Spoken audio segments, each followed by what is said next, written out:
The cat was ready to pounce. But the bird had other plans. In a quiet village, there stood an old house with a big shady tree. A cat lived there, very lazy and fond of sleeping. On the same tree lived a clever and hard-working little bird. Every day she worked hard to gather food. The cat thought, if I catch her, I'll never have to work again. The lazy cat decided to attack quietly.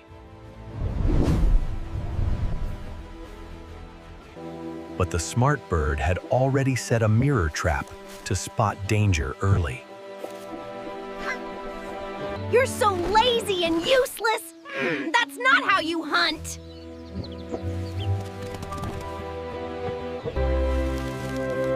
The plan failed again.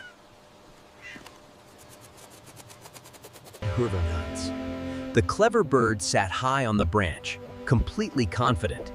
She knew that true success comes from hard. Intelligence defeats laziness.